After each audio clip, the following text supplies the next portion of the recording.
A lot of new people who want to know what this is and why it's happening. Can you give us an introduction?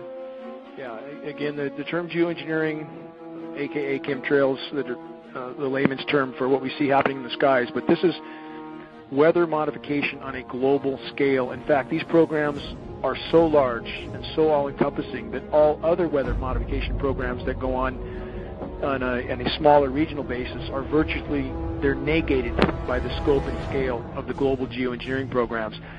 And these programs involve a number of aspects. You have the saturation of the atmosphere with various chemical and metal particulates.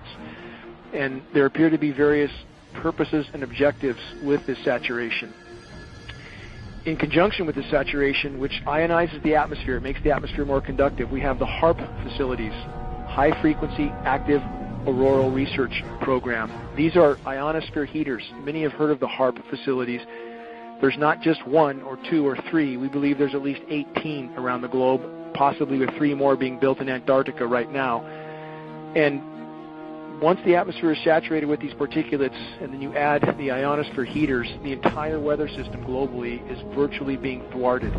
There is no natural weather at this point, and we really don't know what sort of climate conditions we would have necessarily if these programs were brought to a halt. I mean, they desperately need to be brought to a halt because the saturation of the atmosphere is thwarting the hydrological cycle. It's totally disrupting the rain cycle.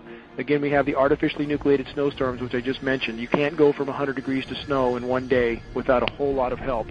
This includes jet stream manipulation with the HAARP facilities, and we are not guessing at this. We have monitoring sources for this signal, and we can see where the signal is most intense, and that's what steers the jet stream. So then you add artificial ice nucleation, which is a chemical nucleation process. They can turn what should have been rain into snow and drop the temperatures of these storm systems by this artificial chemical nucleation. This isn't sci-fi. This is hard science fact.